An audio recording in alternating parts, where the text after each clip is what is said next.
Here are some of President Trump's most recent remarks. He described the situation as remarkably feeble. In his own words, the weakest it has ever been right now. After glancing at the document they submitted, he said he couldn't even get through it, calling it worthless and not worth his time. He declared the deal is essentially on life support. We then crossed over to Washington, D.C. to speak with correspondent Bern Debusman. The tone from the White House was anything but hopeful. Trump is growing increasingly doubtful, at least in his public statements, about the chances of reaching a negotiated settlement. Now consider what it truly signifies when the United States Congress, the entire legislative arm of the American constitutional framework, goes on the official record. Not through a committee session, not via a floor address, not through a letter to the administration or a press statement, but through a formally adopted resolution. A resolution with precise wording, recorded vote tallies, and official legislative language entered permanently into the historical record of the institution that represents the American public. This body holds constitutional authority to scrutinize, limit, and remove a president who has demonstrated incapacity for the position. The resolution formally states that Trump is unfit to carry out the responsibilities of his office, invoking the exact constitutional phrasing tied to the 25th Amendment, Section 4. It references his unstable conduct, repeated public outbursts, attempts to undermine democratic elections, and a consistent pattern of disruptive decision-making. It draws simultaneously from prior impeachment articles and the 25th Amendment framework, combining the two primary constitutional instruments for presidential removal into a single formal legislative declaration, placing every supporting member permanently on the record. The resolution urges the Vice President, the Cabinet, and any independent commission that Congress may establish under Section 4 to take action. Turning now to energy markets. Oil prices have swung sharply in response to the ongoing conflict's latest developments. Earlier today, crude prices surged past $105 per barrel, though they have since eased slightly. This comes alongside fresh warnings about the broader economic consequences of the crisis. The CEO of the world's largest oil corporation, Saudi Aramco's Ayman Nasser, stated that the conflict involving Iran has triggered the biggest disruption to global energy supplies ever recorded. He echoed earlier concerns about what he described as dangerously depleted reserves of refined petroleum products, such as gasoline and aviation fuel, heading into the summer season. He cautioned that if the Strait of Hormuz remains blocked for several more weeks, oil markets may not stabilize until 2027. His comments came as Saudi Aramco disclosed its first quarter earnings, which climbed more than 25%, driven largely by elevated global oil prices. This mirrors a similar pattern seen across other major energy corporations, including BP, Shell, and Equinor, all of which have recently posted strong financial results. Can you believe this is where we've ended up? A formal declaration entered into the permanent record of Congress stating that the individual currently occupying the Oval Office lacks the fitness to be there. Washington, D.C. is not simply responding to events anymore. It has entered a new constitutional chapter, one where the central question is no longer whether Trump is divisive, but whether the system possesses the institutional courage to treat him as too incapacitated to govern, while the mechanisms for acting on that judgment still remain available. Today, we are going to break down precisely what the resolution states, why it places pressure on the Vice President and Cabinet that is fundamentally different from any prior congressional move, and what the constitutional machinery it has set in motion means for what comes next. But before we go any further, real quick, let's be honest. You simply cannot rely on mainstream media anymore. That is exactly why we created Pump Politics, to deliver genuine stories, real context, and zero corporate interference. If you want to stay ahead of the headlines, come join us today. Every headline conceals a deeper story. Every courtroom holds a pivotal moment. Here, we break it all down, clearly, honestly, and without the noise. This is USA Times, where the story behind the news is what truly counts. Now, back to the news. Here is the constitutional and historical background that makes today's resolution particularly significant, because it does not stand alone. It builds upon and escalates beyond a prior congressional action that was itself historically remarkable. And that context reveals precisely why today's resolution represents a categorically more serious development. In early 2021, in the immediate wake of January 6th, the House passed a resolution urging Vice President Mike Pence to invoke the 25th Amendment and formally declare Trump incapable of carrying out the responsibilities of his office. That 2021 resolution marked the first official congressional use of the 25th Amendment's framework in response to Trump's conduct, but it was narrow in scope. It simply asks Pence to act without the additional escalating components that today's resolution now includes. Pence declined. And with that refusal, the 25th Amendment pathway was effectively shut down during the first-term accountability effort. Today's resolution is different in every dimension that matters. It is structured to address ongoing incapacity rather than a single triggering incident, making it a sweeping assessment of the accumulated body of evidence of unfitness rather than a reactive reply to one dramatic episode. It simultaneously combines the 25th Amendment framework with impeachment articles, treating both constitutional removal instruments as concurrently available and mutually reinforcing, rather than presenting them as competing approaches. And it goes further than simply asking the Vice President to act. It calls upon the Cabinet and any commission Congress might establish under Section 4 a provision whose specific authorization for Congress to create an independent capacity assessment body has never been fully utilized, but which this resolution is now explicitly activating. Let that sink in. This is a constitutionally more sophisticated and more comprehensive formal congressional action than the 2021 resolution.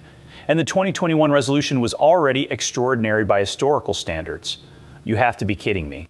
Stay with us, because in Part 2, we are going to go very deep on exactly what the 25th Amendment Section 4 machinery actually looks like when Congress exercises its full constitutional authority. We'll examine why the simultaneous impeachment framework makes the resolution's pressure on the Vice President and Cabinet more urgent than any previous congressional action in history, and what the clear boundary Congress has now drawn in the permanent record means for every future constitutional decision regarding how to respond to this documented incapacity. Consider the specific constitutional architecture this resolution is invoking. The combination of 25th Amendment Section 4 and the impeachment framework tells you how Congress has evaluated the situation and what combination of constitutional instruments it believes is necessary to address it. Section 4 of the 25th Amendment is one of the most remarkable and least utilized provisions in the entire constitutional text. It states that when the Vice President and a majority of the principal officers of the executive departments, the Cabinet, transmit to Congress a written declaration affirming that the President is unable to carry out the powers and duties of his office, the Vice President shall immediately assume those powers and duties as acting President. It further provides that Congress itself may, by law, designate a body other than the Cabinet, an independent commission, to make that determination alongside the Vice President. That provision, the Section 4 congressional body authorization, is the precise constitutional hook the resolution is pulling when it calls upon any other body as Congress may, by law, provide to take action. Congress holds the constitutional authority to establish an independent presidential capacity commission. It has never fully exercised that authority. Until now, this resolution marks the first formal congressional action to explicitly treat that authority as a living constitutional option rather than a textbook theory. And the specific activation of that option, alongside the Vice President and Cabinet mechanisms, alongside the impeachment framework, represents the most constitutionally sophisticated deployment of the full range of presidential accountability instruments that any congressional action has ever attempted. So, let us now get into the full substance of what this resolution actually does, and what constitutional machinery it sets in motion through the specific provisions it triggers. Let's begin with the 25th Amendment Section 4 mechanism, because the precise way Section 4 functions when Congress formally activates it through a resolution declaring presidential incapacity is the constitutional engine this resolution is most directly starting up. Section 4 establishes a two-stage process. In the first stage, the Vice President and a Cabinet majority transmit a written declaration of inability to congressional leaders. The moment that transmission occurs, the Vice President immediately assumes the powers and duties of acting President. Trump may then submit his own written declaration asserting that no incapacity exists, which would restore his authority unless Congress moves to challenge it. In the second stage, if Trump submits that counter-declaration, the Vice President and Cabinet have 4 days to retransmit the original inability declaration to Congress. Congress then has 21 days to vote, requiring a 2/3 majority in both chambers to sustain the incapacity finding. If Congress falls short of that supermajority within 21 days, Trump's powers are fully restored. The resolution Congress has just passed, formally declaring Trump unfit and invoking Section 4, is the legislative pressure mechanism that activates the first stage of that process. At the same time, it places the Vice President and Cabinet on notice that Congress has rendered a formal collective judgment about presidential fitness and is calling on them to act on that judgment through the constitutional channel Section 4 provides. Come on. The resolution does not itself remove Trump. Only the Section 4 process or the impeachment process can accomplish that. But the resolution is the formal congressional trigger that initiates the Section 4 pressure on the Vice President and Cabinet in a way that transforms their inaction into a documented refusal to respond to a formal congressional fitness declaration. Are you kidding me? A Vice President and Cabinet who decline to act after Congress has formally declared the President unfit in a passed resolution are not simply exercising executive discretion. They are making a specific recorded choice to reject the very constitutional mechanism that Section 4 was designed for precisely this situation the resolution has described. And that choice, documented in the permanent record alongside the congressional declaration that triggered it, is the accountability pressure the resolution is engineered to generate. Now let us examine the simultaneous impeachment framing. Because the resolution's combination of 25th Amendment language with the prior impeachment articles and the ongoing impeachment pressure we've been tracking throughout this series creates a specific constitutional dynamic that neither instrument deployed alone would produce. The 25th Amendment and impeachment are the only two constitutional mechanisms available for removing a sitting president. They are designed for different circumstances. The 25th Amendment targets incapacity, impeachment targets high crimes and misdemeanors. But they are not mutually exclusive, and the circumstances they address can overlap when a president's conduct reflects both the kind of decision-making breakdown that Section 4 is built for and the kind of criminal and abusive behavior that impeachment addresses.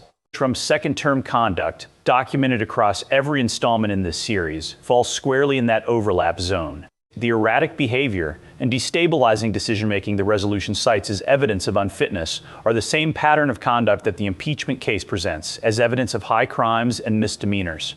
And by framing the resolution within both constitutional frameworks simultaneously, Congress is delivering a specific and important signal to the Vice President and Cabinet. Even if you are unwilling to act through Section 4 on unfitness grounds, Congress is advancing simultaneously through the impeachment track. And even if impeachment does not produce a Senate conviction, the Section 4 mechanism remains available. The dual framing creates two parallel paths to the accountability the resolution is demanding, with each path reinforcing and sustaining the other as a viable option if the alternative is obstructed. This is wild to consider in terms of what it means for Trump's political standing. Congress has formally deployed both available constitutional removal mechanisms simultaneously, closing off the possibility of evading accountability by blocking one track while the other remains open. Now let's get into the independent commission dimension, because this is the most constitutionally novel element of the resolution and the one that has received the least attention despite potentially being the most consequential for how the 25th Amendment machinery actually functions going forward. Section 4's authorization for Congress to establish an independent body to participate in the presidential capacity determination has existed as dormant constitutional text since the 25th Amendment was ratified in 1967. Every prior 25th Amendment discussion is centered on the Vice President and Cabinet as the primary actors, because they are the figures the amendment explicitly identifies, and because no Congress has ever exercised the additional body authorization that Section 4 quietly provides. The resolution's explicit invocation of that authorization, calling on any other body as Congress may by law provide to act, is the first formal congressional action to treat the independent body option as a live constitutional instrument rather than an untouched theoretical provision. And the policy rationale for the independent body option is most compelling in exactly the circumstances this resolution is describing. If the Vice President and Cabinet are themselves Trump loyalists, if the very individuals Section 4 explicitly identifies as the primary actors in the capacity determination are people whose political interests are most directly served by declining to act, then the independent body option is the constitutional mechanism specifically designed to address that conflict of interest. A commission composed of independent constitutional and medical specialists assessing presidential capacity free from the political constraints binding the Vice President and Cabinet is the Section 4 mechanism most likely to produce an honest evaluation rather than a politically managed one. And the resolution's invocation of that option is Congress signaling that the political conflict of interest embedded in the Cabinet's approach to Section 4 has been recognized, and that the constitutional architecture provides an alternative. Come on. The independent commission option is the most constitutionally inventive element of the resolution, and its explicit invocation, for the first time in the entire history of the 25th Amendment, is the most significant constitutional innovation the resolution contains. Now let us talk about the Vice President pressure dimension, because the specific pressure this resolution generates on the Vice President is qualitatively different from any prior congressional pressure on a Vice President to act through Section 4. The 2021 resolution simply asked Pence to act. This resolution does something fundamentally different, and in Part 3, we will break down exactly what that difference is, why it matters, and what it means for where this constitutional process goes from here. Stay with us. This is USA Times, where the story behind the news is what truly counts. Here's the continued YouTube script rewrite. All content preserved, language simplified and synonyms applied throughout. YouTube script. USA Times, Constitutional Deep Dive Part 3. Tense refused. And while that refusal carried a degree of political courage in certain respects, it came with limited formal accountability, because the congressional action requesting it was framed as exactly that, a request, not a formal declaration, not a trigger for specific constitutional obligations, just a congressional ask that the Vice President could decline without meaningful constitutional consequence. Today's resolution is fundamentally different. It is structured as a formal congressional declaration of presidential unfitness, one that invokes the Section 4 machinery directly. Not a congressional appeal the Vice President can brush aside without repercussion, but a formal legislative action that places the Vice President's response or deliberate non-response within a specific constitutional context. A Vice President who declines to act after a formal congressional declaration of presidential incapacity is not simply exercising executive judgment. They're making a documented, recorded choice to reject a very constitutional mechanism that was specifically designed for the exact situation Congress has formally declared to exist. And that documented choice, made in response to a formal congressional declaration rather than an informal congressional appeal, carries a fundamentally different kind of constitutional accountability than Pence's 2021 refusal ever did. The Vice President who declines to act following this resolution will be confronted in every subsequent public setting and in every future historical evaluation with a single unavoidable question: why did you refuse to invoke Section 4 after Congress formally declared the President unfit? That accountability pressure, generated by the resolution's formal institutional character, is the precise mechanism through which the pressure on the Vice President and Cabinet becomes qualitatively different from, and far more compelling than, any prior congressional action on this question. Now let us talk about the bright line dimension. Because the resolution's most enduring and most consequential outcome, beyond whatever specific constitutional machinery it activates in the near term, is the permanent establishment of a formal congressional record stating that the legislative branch has assessed Trump as unfit for office and has formally demanded constitutional action to address that determination. Every member who voted for the resolution is permanently recorded as having rendered that judgment. Every member who voted against it is permanently recorded as having declined to render it. And the specific text of the resolution, its precise citations of the conduct supporting the unfitness finding, its explicit invocation of the constitutional mechanisms for addressing that unfitness, its specific demands directed at the Vice President, the Cabinet, and any independent commission constitutes the permanent documentary record of Congress's formal institutional assessment of Trump's fitness for office at this specific moment in the second term.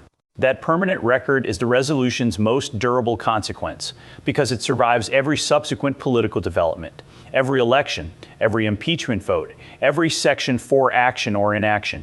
It stands as a formal congressional determination made at this precise moment in history. And the bright line it draws the formal legislative declaration that the President represents a threat to the constitutional order becomes the fixed reference point against which every subsequent constitutional decision regarding Trump's presidency will be measured in the historical record. Now let us bring everything home. This is where we step back from analyzing the specific constitutional machinery the resolution activates and begin talking about what this formal congressional declaration of presidential unfitness means. For the constitutional order, for the specific accountability of the Vice President and Cabinet, for the impeachment track the resolution is simultaneously reinforcing, and for a country watching Congress formally deploy the full spectrum of constitutional instruments available for addressing a president the legislative branch has declared unfit to lead lead. Let's go through it point by point.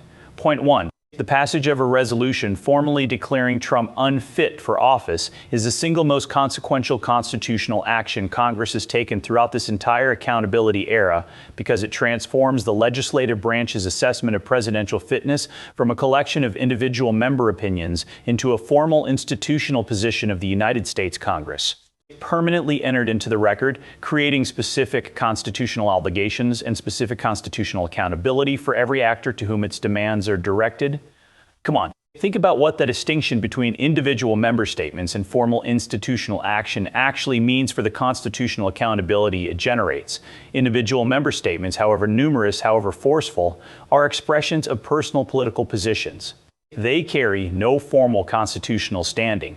The vice president or cabinet can decline to respond to them without constitutional consequence. A passed resolution of Congress is something categorically different. It is a formal institutional action that invokes specific constitutional provisions, Section 4's machinery, the impeachment framework, and that creates formal constitutional accountability for the response or deliberate non-response of every actor it addresses. A vice president and cabinet who decline to act following a formal congressional resolution or refusing to engage constitutional machinery that Congress has formally set in motion. That refusal is constitutionally accountable in a way that ignoring individual member pressure simply is not. Point 2. The simultaneous invocation of both the 25th Amendment and the impeachment framework eliminates the escape route of obstructing one constitutional removal mechanism while the other remains accessible, generating the comprehensive constitutional pressure that neither instrument deployed alone could ever produce. Are you kidding me? If the resolution had invoked only Section 4, the administration's strategy would be straightforward: ensure the vice president and cabinet decline to act. Ensure Congress cannot achieve the required two-thirds supermajority for the independent commission option, and leave the resolution as a formal declaration with no constitutional follow-through. If the resolution had invoked only the impeachment framework, the administration's strategy would be equally straightforward: ensure the Senate delivers another acquittal, as it did in both prior impeachments, leaving the resolution as yet another accountability action that produced formal condemnation but not removal. By invoking both simultaneously, the resolution ensures that blocking one pathway does not seal off the other. The congressional declaration of unfitness now has not one, but two constitutional routes toward the accountability it demands. And the preservation of both routes simultaneously is the specific constitutional architecture that elevates today's resolution above a purely symbolic declaration. Point 3. The explicit invocation of the Section 4 Independent Commission authorization, for the first time in the entire history of the 25th Amendment, is the most constitutionally inventive element of the resolution, and the one with the most significant long-term implications for how Section 4 machinery functions when vice presidents and cabinets face political conflicts of interest that prevent them from acting through the named actors mechanism. Here is what the Independent Commission invocation establishes as constitutional precedent. It establishes that Congress has formally identified the political conflict of interest problem embedded in the named actors Section 4 mechanism.